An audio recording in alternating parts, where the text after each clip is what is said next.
in unprecedented extremes. So extremes in heat waves, as I said before, heavy downpours, and of course major hurricanes. So whilst on the one hand, high intensity rainfall events will increase in frequency, whilst increasing temperatures and of course there's a reduction in the amount of overall rainfall can lead to droughts and water stress.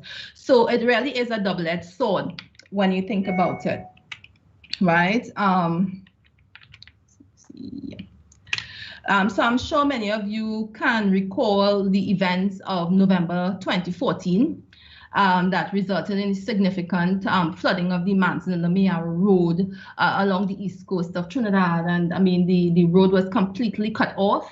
And there was a significant effort by a number of parties, including the Ministry of Works and Transport, local government, the University of the West Indies, to bring this road back to a level of service.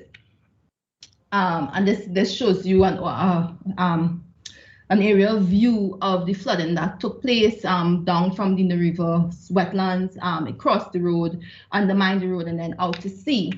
And of course, a typical example of what is at risk, particularly when we look at these kinds of events, this house was completely destroyed as a result of the fast flowing waters. Of course, I'm not going to get into the debate right now about the structural integrity of the house, right? But we're looking at the general risk.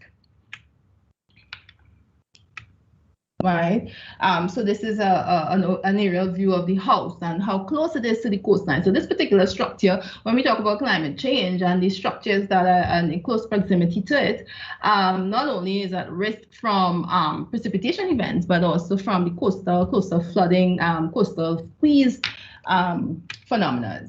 Now, for that particular rainfall event, what I wanted to draw your attention to is to the fact that according to the data and the statistics, the average monthly temperature and rainfall for Trinidad and Tobago is around 180 millimeters. By the 14th of November 2014, we had 213.4 millimeters of rainfall falling, and that is basically 20% more than the average monthly rainfall for the month of November. So this really speaks to the fact that even though maybe there's a possibility of decreasing the frequency of such events, certainly the intensity of such events may increase as well, right? These are just some more examples. I took these some of the alerts across the interweb, where, for example, on August of 2020, a record about 120 millimeters of rainfall falling in 9 hours, whereas the average monthly rainfall for August is around 200 millimeters, right? So I think for this particular event, the Trinidad and Tobago Meteorological Services recorded of approximately 117 millimeters of rainfall in 24 hours. So it really speaks to the intensity of these events and the increasing intensity of these events. So I think over 500 people were evacuated and over 2,000 households were damaged, and a record of about 1.5 meters of water in some areas, making roads impassable and cutting off communities. And of course, this is a frequent occurrence in the city of Port of Spain. Right, and as again, now I don't want the takeaway to be that climate change is the cause of everything, because in addition to changing climate, of course, we have urbanization, we have developments in the upper catchment areas, of course. So we have to look at these things within a general framework, and not just simply say, well, it's climate change. But climate change, of course, is one of the factors that we have to consider when we're looking at sustainable development. So when we talk about tropical cyclones, it's noted that the 2020 Atlantic hurricane season was an extremely active one.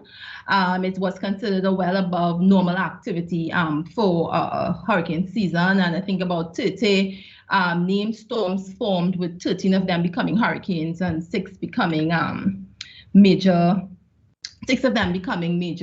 hurricanes, I think category 3 or higher. And of course, yes, we can say that Trinidad and Tobago lies on the southern margins of the Atlantic hurricane belt and normally escape the passages of cyclones and hurricanes more Trinidad and Tobago. But does this mean that Trinidad and Tobago will not necessarily feel the impacts of these types of events? And this particular slide, which is data that is available through Storm Carib, actually shows, I think on the left here, right, between period 1850 to 2019, across the Atlantic region, there has been an increasing amount of tropical cyclone events, whether it be from tropical storms, which are colored in blue in all areas, all categories, tropical hurricane categories 1 to 2, which are colored in red here on the graph, and of course categories 3 and above in purple. Interestingly, comparatively on the right, we see the records for Trinidad, and it's clear, you know, that yes, Trinidad and Tobago has not felt, in terms of the brunt of it, in terms of the number of passages of storms.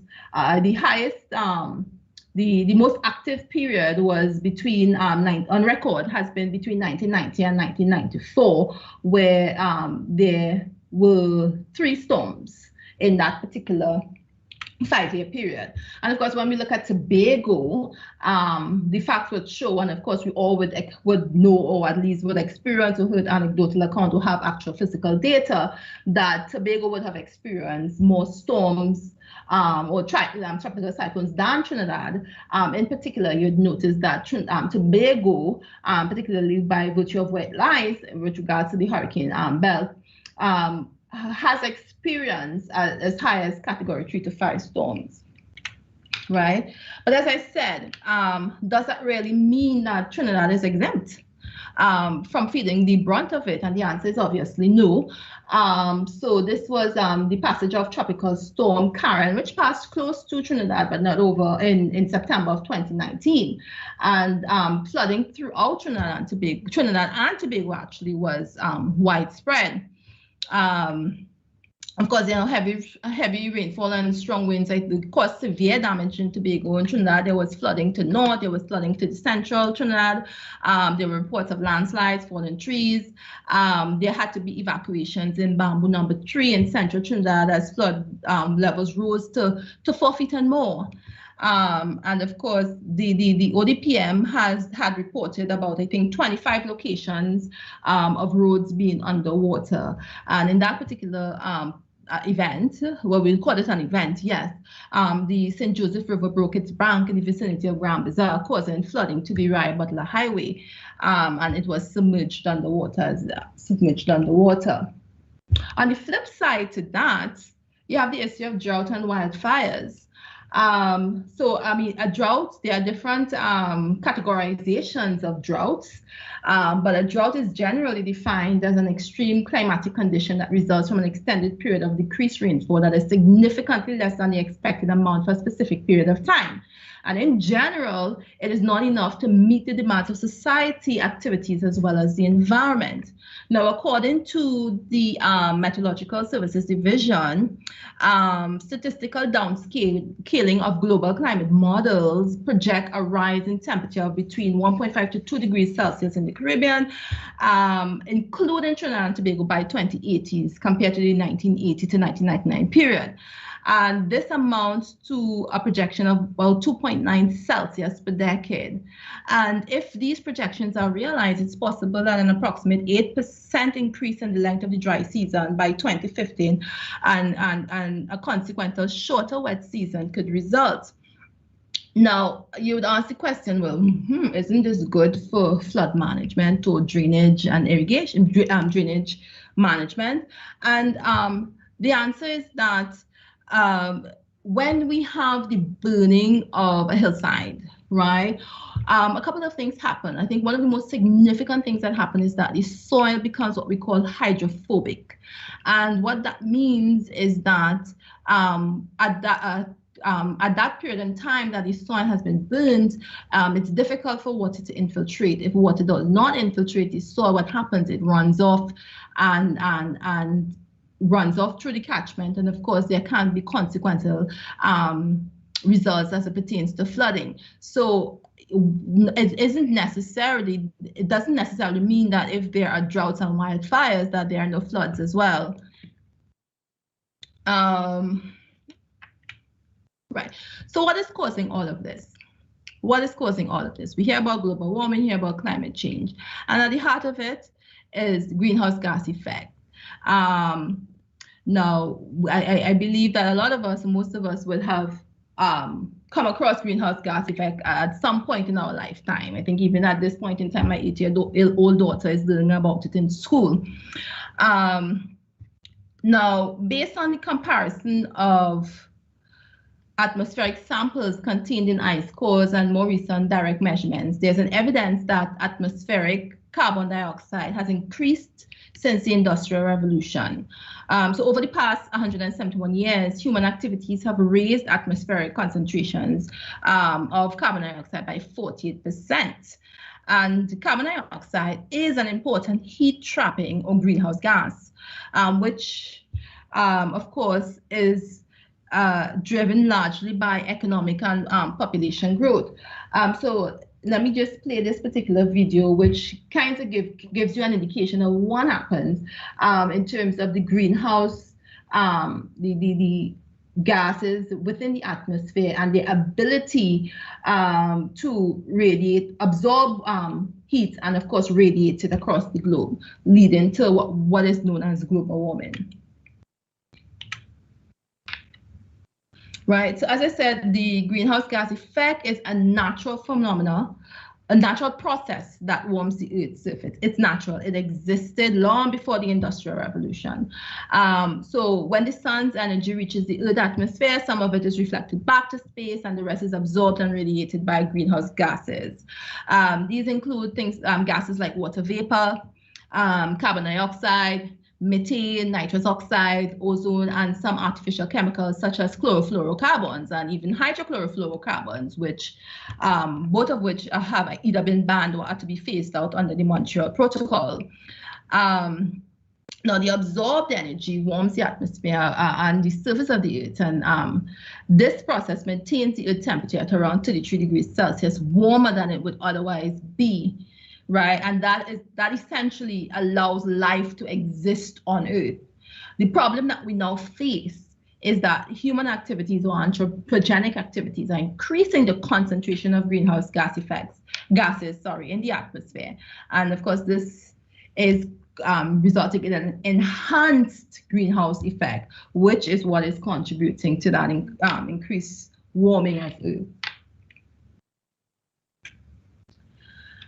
So that brings me to the discussion on the built environment, because what we would come to realize or discuss later on in the presentation is the fact that it's a positive feedback loop. So all that we've discussed about, in terms of climate change, all that we've discussed about in terms of the impacts of climate change and what is causing it, is linked to the built environment. And what is the built environment? It encompasses everything.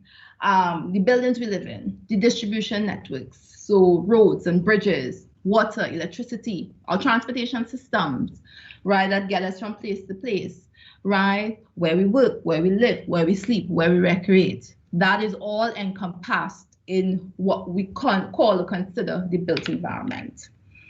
Now, this chart offers a comprehensive view of the global greenhouse gas emissions, and it describes the sources and the activities across the global economy that produce greenhouse gas emissions, as well as the type and volume of gases associated with each.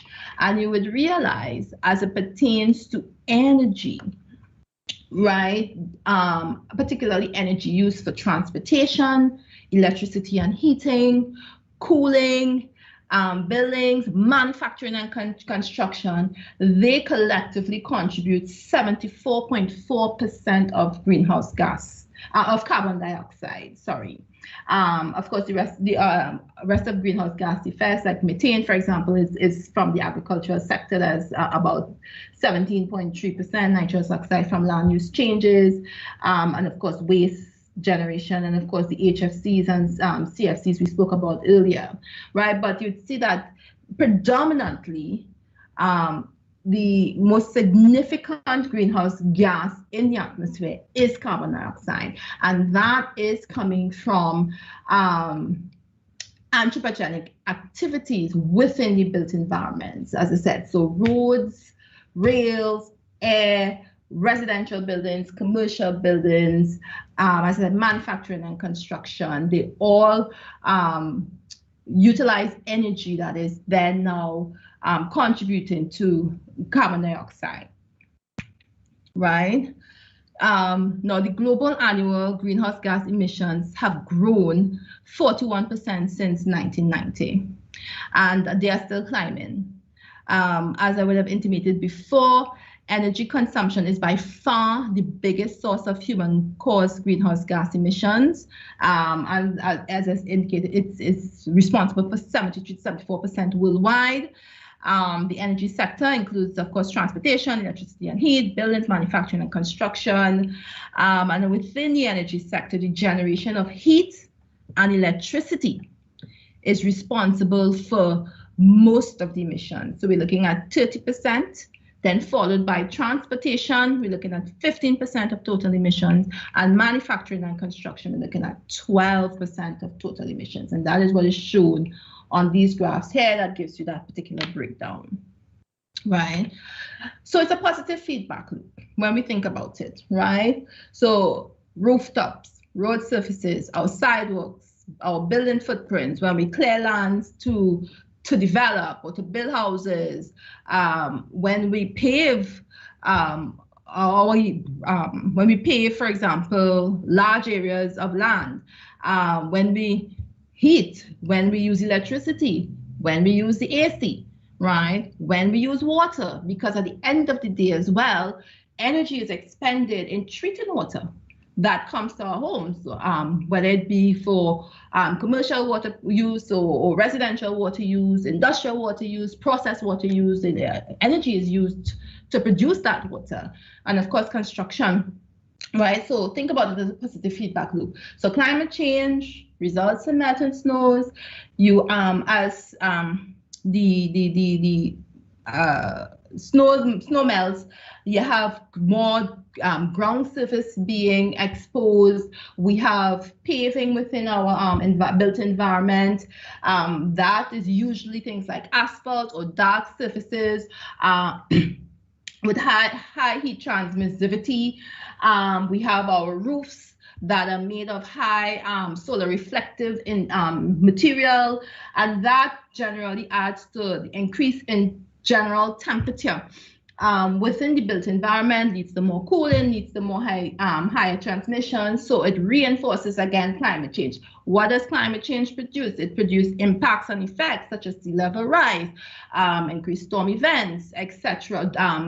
Droughts and wildfires are all resulting effects that we're seeing. So it is a positive reinforcing feedback loop. Right, so with that, it's important to know that the output of the system, right, is applied to the input, resulting in that constant change. Right, so throughout the globe, there has been a general acceptance of the green building approach, right, where it's a holistic concept that starts with the understanding that the built environment can have profound effects, both negative and positive, on the natural environment, as well as the people who inhabit buildings every day, right? So it looks at how do you plan, design, construct, and operate buildings, right, with these central considerations for energy use, water use, indoor environmental quality, material selection, and the building's effect on its site. right? There are a number of different green building certifications. Here in the UAE, we have Estadama. In Canada, you have the Green Globe. In the UK, you have BREEAM. And of course, one of the most popular and widely used certification system is the LEED Green Building certification. And particularly, LEED has a focus where one of the key goals that is given, the heaviest weighting within the LEED system, is the reversal or contribution to the reversal of climate change. And that operates within 9 focus areas. So location and transportation. In Trinidad, you know, we like to say that we don't like to walk anywhere. We have to drive everywhere. If we're going to the supermarket, we need to drive. If we maybe leaving the office in Port of Spain to go do something across town, we drive there as well, at least most of us. So it looks at that location and transportation, sustainable sites, how we impact our sites when we develop water efficiency, energy and atmosphere, material and resources, indoor environmental quality, innovation, regional priority, and integrated process. Now, the objective of the today's webinar is not to discuss LEED, but I bring this up because I want to focus on 3 areas that are linked to low impact development as it pertains to sustainable drainage, and that is sustainable sites, water efficiency, and energy and atmosphere. So when we talk about sustainable sites under the green building concept, we look at how we can reduce the environmental impact of developing the building site and maintain it for life. So under that, we look at how we can manage runoff by using green infrastructure and low impact development techniques. We look at how we could reduce the building footprint. You know, because of course, if we have a smaller footprint, then we've reduced the amount of impervious areas that we have on a site. We maintain some of the site's biodiversity, but of course, you know, the issue will then be in the reduction of the footprint of the building. How then do we cater for an increased demand? So we look at building up as opposed to building out. Then we have maximizing open spaces, and you'll see all of this is linked again to proper drainage management and low impact development methods. Planting native and adaptive species, reducing impervious landscapes and hardscapes, and of course reducing the heat island effect. And of course, with regards to water efficiency, the key objective is to address water holistically, looking at indoor water use, outdoor water use, and of course with metering. And in particular, what I want to bring up and mention on this slide is how do we then look at rainfall as a resource for increasing water efficiency, for addressing water demands. So it brings into the concept things like rainwater harvesting, using non-potable water for irrigation, and choosing native and locally adaptive species. Because as the climate continues to change, if projections of water stress are realized, then we have to look at ways that we can reduce water consumption. And one of the ways that we could reduce water consumption, of course, is using native and locally adaptive plant species. And of course, energy and atmosphere, looking at reducing the overall energy demand, increasing energy efficiency, and of course, replacing fossil fuel use with renewable energy. And you probably want to know why this is here, but that will be answered, of course, as we see lower down, as we particularly talk about things like green roofs and how they can contribute to energy reduction in energy demands. So there's some fun facts for you all. Flushing toilets that we use predominantly potable water for uses 30% of treated domestic water, right? So imagine that we have spent this energy to treat water, right, for household purposes, potable water, and we're using that water for, of course, flushing our toilets. And then 70% of the Earth's surface is covered by water, but of that 70%, only 1% is available for human use, right? So I hope you see the connectivity in the fact that we have water treatment on one side for from a water consumption point of view, and then we have runoff from one side, which is water that leaves our side, leaves our lots, leaves our developments, goes down to sea, results sometimes in flood events and particular damages when there are opportunities for us to possibly capture this and then reuse it as a resource. Right? So that leads me into how can we, what is low impact development or sustainable urban drainage, and how can we then draw on these concepts to address the issues or work in synergy with the built environment? And then in doing that, how can we then contribute to addressing climate change, right? So before we go on, just to give a reminder of where does water go, let me just play this little video.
Right. So in a nutshell, as the video was reminding us, surface runoff is water from rain or other resources or sources that flows over the land surface towards a river or other basin. In rural areas, the soil, the grass, other natural surfaces are permeable, which means much of the surface water can be absorbed into the ground. In urban areas, however, there are significantly fewer permeable surfaces, and this means more of the water has no choice but to build up and flow along surfaces. So as a result, we have more water being forced into the urban drainage systems, which have reducing capacities, and of course, more water than usual flows into nearby rivers and lakes. So if you look at this urbanization, as I said, results in increasing flow volume.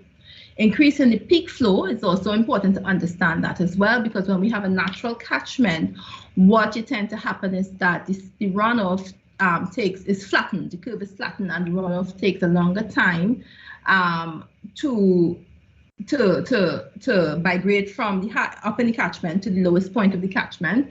And of course, it peaks at a lower level as opposed to urban areas where you have faster runoff and it peaks faster and as well as a higher level.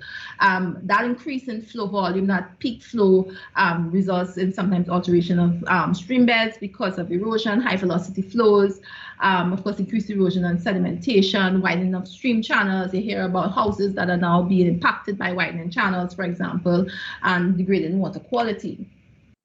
So I think it's just important for us to understand that predominantly there are two main types of floods that we talk about as it pertains to urbanization. So we're looking at flash floods, which occurs when runoff from excessive rain causes a rapid rise in water.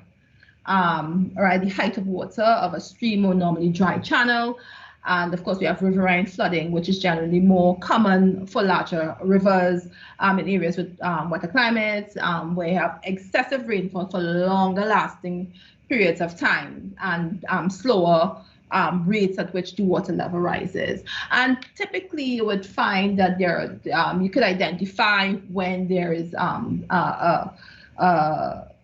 overflow from a river. You'd see the picture to the bottom here. The water is very murky, it's very sediment laden, as opposed to up here where you have the city of Port of Spain, where the water is is clearer. and it's clearer. So you could identify, for example, with that sediment murky color, the contribution of maybe a river that is contributing to the flooding. So traditionally, what have we done? And I did this here really touches on traditional urban drainage techniques, and not specifically on larger scale riverine flood management techniques. We look at conveyance. So we convey water on the surface, we convey water on the subsurface through pipes. Water is channeled from roads through curb and gutters. We have outlets crossing highways. We have outlets entering into the sea. We have our down pipes that are connected from our roofs that run into roadside drains. Of course, we have paved channels, and to some extent, we do have some grass channels. So these are some of the traditional methods that are used in Trinidad and Tobago with regards to drainage, urban drainage. So again, it's mostly conveyance, either on the surface or subsurface, and then we have end of pipe storage. What are the challenges with this? Of course, too much will run off from developments, go into watercourses. The runoff drains too quickly into the watercourses, and of course, there's the issue of pollution, and there's no enhancement of biodiversity. So sustainable urban drainage, you will hear it by different names. In the US, it's low impact development.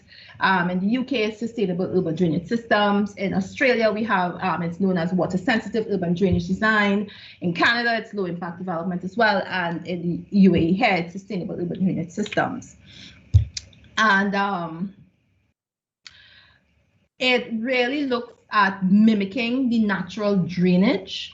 So looking at storing runoff and releasing it slowly, harvesting and using rain close to where it falls, allowing water to soak into the ground. So we have that infiltration component, promoting evapotranspiration, and allowing sediments to settle out by controlling the flow of water. So it is a departure, it is a departure from the traditional approach. Right, and it is particularly important because rainfall is likely to become even more valuable in the future. So therefore, capturing and using rainfall or surface water within the built environment is beneficial. Not only does it help to manage local flood risk, and but it helps with creating a resource that can be used within communities for sustaining things like landscape, for example.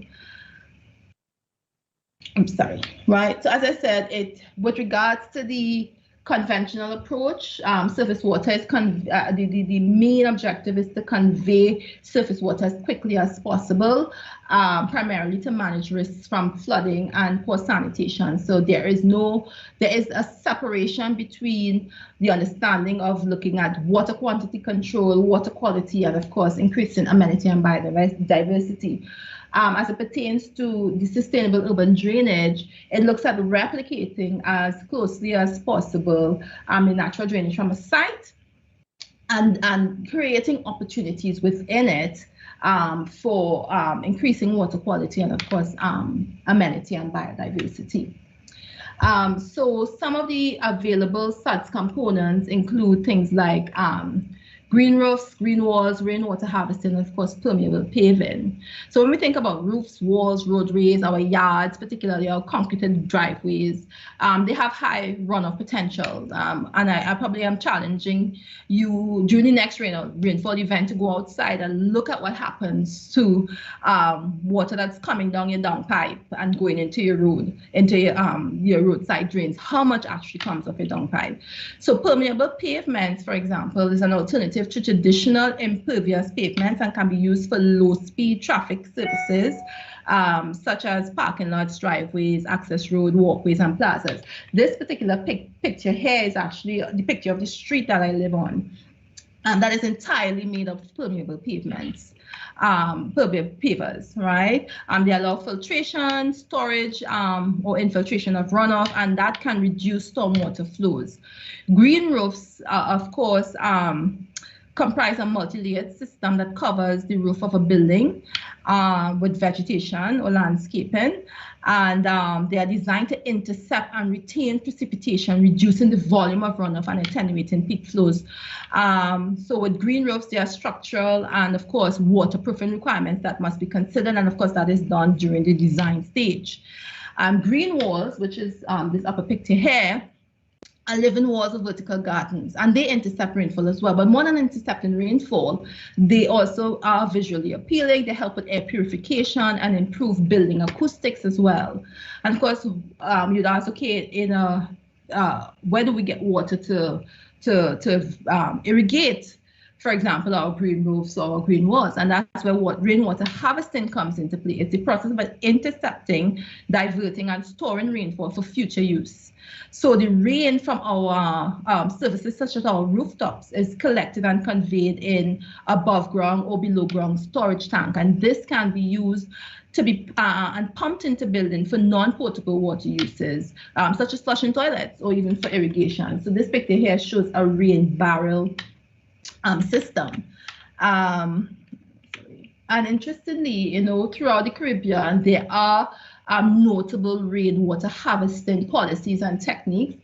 And within the National Integrated Water Resources Management Policy, draft policy for Trinidad and Tobago, there's an understanding and a recognition of the contribution of rainwater harvesting in reducing demand on public water supply, and the government's willingness to encourage the application of rainwater harvesting. So that's good from accepting at least sustainable urban drainage measures, right? So I put this picture here because I always, when I think about Napa, I think about, of course, this is not to take away from the beauty of what Napa is, but I think about what the what it could have been with a green roof incorporated into such a large structure, in terms of not only reducing the amount of rainfall runoff from the Napa side, but also in terms of increasing the amenity value, the usable space, in the facility, right? And then we have components that deal with filtration and infiltration. So we have things like rain gardens and bioretention areas, filtration trenches, and infiltration basins. And the thing about it is that you would look at a traditional area, that ponds, and you would think, oh my, this is an eyesore, this is an issue, we need to get the water out of there as quickly as possible. But those areas can be used for the construction of things like rain gardens that are relatively small depressions on the ground that can act as infiltration points for roof water and other surface water, right? And in some parts of the world, roof pipes, the down pipes, are actually disconnected and directed into these rainwater systems. So there are opportunities and even things that we consider to be a hazard. Right. So when we look at bioretention areas, similar to rain gardens, they are landscape depressions, which are typically under drained and rely on engineered soils and enhanced vegetation. And of course, they like rain gardens, they aim in treating rain runoff as well as looking at frequent rainfall events. Right. Of course, infiltration trenches that you see and soakaway pits, as again, shallow excavations with rubble or stone that create temporary subsurface storage of stormwater runoff, thereby enhancing the natural capacity of the ground to store and drain water. Right, and then we have the conveyance components like swales and grass channels. And again, these are somewhat similar to what you would find in some of the traditional drainage measures that rely on the conveyance of water, because of course we have to understand that we work within the constraints of a site. So not every site may allow for infiltration, and every site may allow for that kind of storage, and therefore there is some sort of a need for conveyance.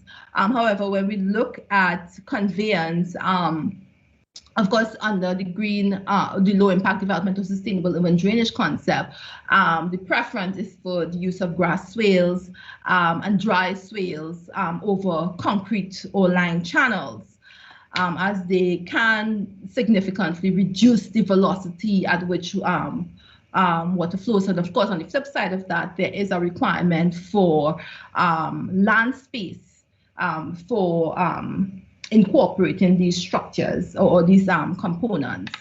And of course, in areas that we have steeper slopes, usually greater than maybe 4%, you would want to include or incorporate things like check dams to reduce the runoff velocity.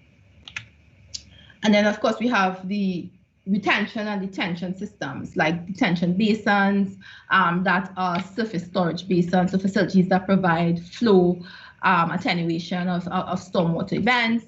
And of course, one of the great things about this is that they help with settling particulate pollutants.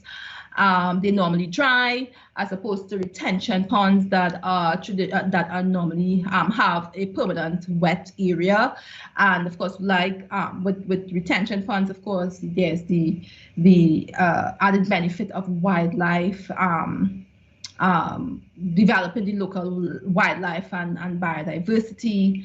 And of course, in the detention basins, of course, are popular in Trinidad and Tobago. It's part of the current drainage practices, but most often you'd find more concrete line detention ponds are commonly used as end of pipe storage, right?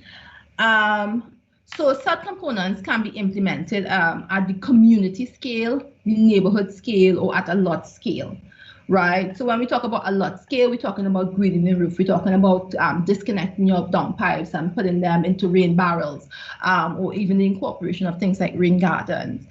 When we talk about the community or regional control level, we're looking at things like retention ponds and detention ponds.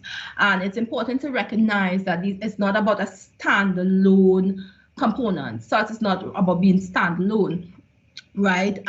So there's heavy emphasis on what is called the Suds management train, where the heavier weighting is placed on first considering source control components. So things like what can be done at the lot level, that are designed to manage the high frequency rainfall events, such as the one in 1 year event that have 100% probability of occurrence.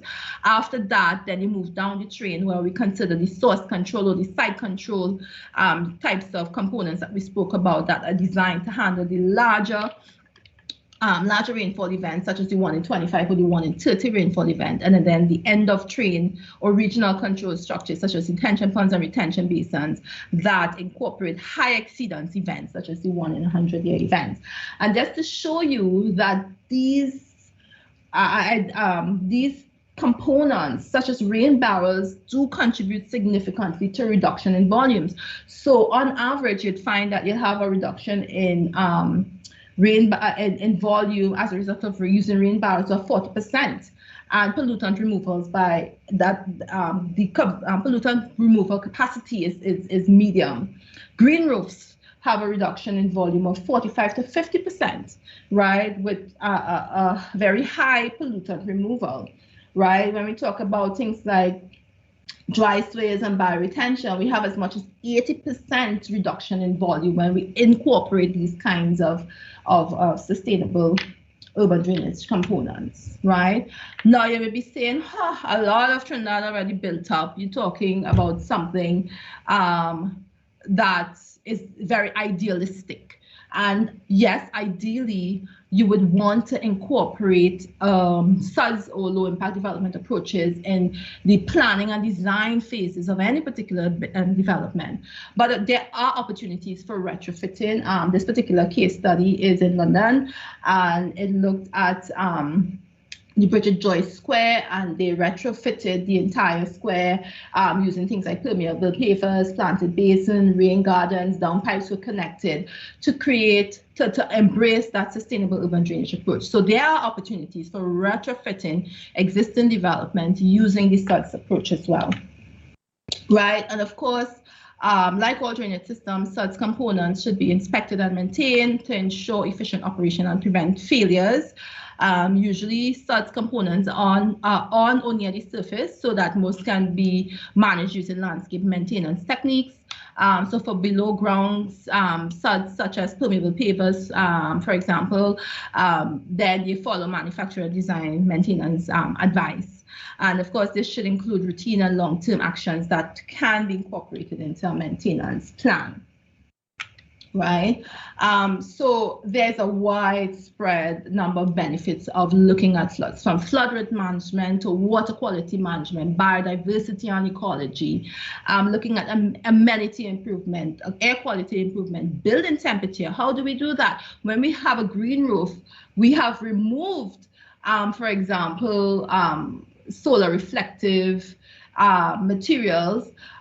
We have now created opportunities for cooling opportunities, passive cooling opportunities. Same thing with regards to vertical walls, so that there's less demand for example, cooling, air condition, those kinds of things. Of course, economic growth, education, research, for example, recreation, for example, health and well-being. So there's a plethora of benefits that can be realized from the incorporation of suds within urban drainage. Right, and of course, large-scale adoption of suds and low-impact development measures will require a policy directive. So, for example, the Northern Ireland, England, Scotland, Wales, there are a number of statutory as well as non-statutory policy frameworks, guidance, and documents that exist to drive the incorporation of suds within the built environment. And of course, all of this coming from the EU Water Directive. In Trinidad and Tobago, the Waterworks and Water Conservation Act is the government framework for drainage and flood management. However, it does not specifically cover stormwater management, and it doesn't cover storm management, and therefore it doesn't consider techniques such as sustainable urban drainage. So regulation, standards, and supporting guidance are required for stormwater management and urban drainage in Trinidad. And therefore, it is not all is lost. I see this as a very good opportunity to incorporate suds, as there is a need now to actually develop stormwater management and urban drainage policies and guidelines for Trinidad and Tobago. Right, so when we go back to green building, just by the very nature of all of the links you see here, you can see that by reducing the size of the building footprint, we can reduce the amount of runoff. By maximizing open spaces, we can reduce heat island effect. We reduce heat island effect, we contribute to mitigating global warming. Planting native and adaptive species, or choosing native and adaptive species, will result in use of less water for irrigation because they'll be adapted to the environment. Reducing impervious hardscapes, like we saw in the permeable pavers, of course, will result in significant benefits from a water quantity perspective, but also from a water quality perspective. So there is that interconnectivity. When we talk about rainwater harvesting, when we collect rainwater from our roofs and we reuse them for washing our cars, for washing the yard down, for bathing the pets, there's generally less requirement for the use of potable water to do those things, and therefore less energy. Maximize the efficiency and the use of energy that is used to treat water for potable perspective. And of course, this can also play out as well in industrial uses as well as in processed water use as well. So I hope this. So this slide really is to show you that from a green building perspective, from a built environment perspective, there's a lot of connectivity across how we manage our sites, how we build on our sites, how we manage our water, the issue of using water as a resource, as well as the energy and atmosphere, and of course that linkage back into the positive loop of climate change. So in conclusion, opportunities for suds can be found in even the smallest spaces.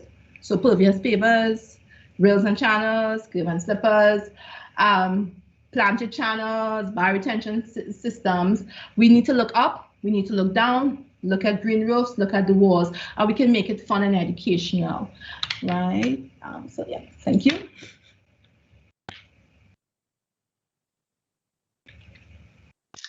Thank you very much, Mrs. Grat-Bernard. I must say that's quite a thorough presentation. Thank you. I learned so much from listening to your presentation here today, and I'm sure many of us on the forum have a few takeaways. At this time, I want to open up the floor for any person who may have a question that they would like to pose to our presenter. And while that person gets ready, I want to put out there that tomorrow we celebrate National Health and Safety at Work. So it's the World Day of Health and Safety at Work. And I thought this topic of climate change very apt to raise just the day before. And you would have made a relation, or you would have drawn some correlation between, this holistic overview that you provided between urban drainage and health and well-being. Can you share more for those of us who are working in various organizations, or who may want to introduce one or two strategies in our homes? What are some of the things we can do that are low-hanging fruit that will help contribute or help us to contribute towards, recognizing health and safety and well-being, and the solutions that you have provided here, the sustainable solutions that you've provided here? Okay. I think, Ms. Joseph, I think one of the things that I spoke about is the issue of disconnecting our downpipes, right? Yeah, disconnecting our downpipes. And, I put out that challenge, go outside and during any particular rainfall event. When I was in Trinidad, I lived in Tunapuna. And sometimes I would marvel at the amount of water that I would see coming out of my downpipe. So something as simple as that, in terms of looking at using simple tanks. It don't have to be any, any sophisticated system, right? That you can then use for other purposes, like washing the yard, washing the car, watering the plants, So I think that is one of the low-hanging fruits. And as I said, I'm very happy to see that in the draft integrated water resources management policy, that there is a mention of it and a mention of the government encouraging something as simple as that. Look around your yard and do not look at areas that pond as maybe something that you need to get rid of. There are a number of I think, local engineers that can give advice in terms of looking at how you can create simple rain gardens in your yard, right? Yes. Which helps with the, that amenity, being pleasant, being home, that kind of thing. Maybe come on. Yes, so we do have some solutions. We can look at the rain garden option, and of course, disconnecting our downpipes. I really am going to take you up on that challenge, and perhaps if not today, maybe by the weekend, I'm going to take a walk around the perimeter of my house and look for opportunities where we can contribute towards reducing our footprint, of course, and reducing climate change, or taking cognizant of the fact that it is happening. It is not a hoax, as you started off in your presentation, and that there are opportunities that we can take and not wait for the government to do everything for us. Yes? Let me allow our participants perhaps just have a moment to chat with you. Sure. Is there anyone out there who would like to ask a question? I'm going to take a look at the chat, but if you want to put on your mic and ask your questions, feel free.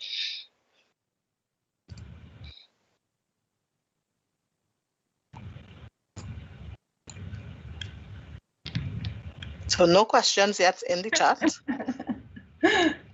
But of course, the floor is open for any participant at this point. who would like to ask our facilitator a question or perhaps make a comment on the presentation?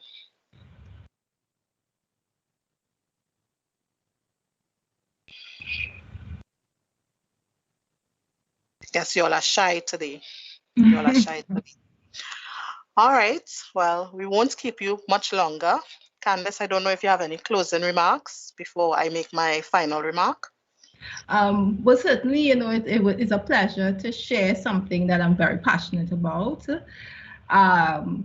It is I know it may seem like a tumultuous task. Yes. Right?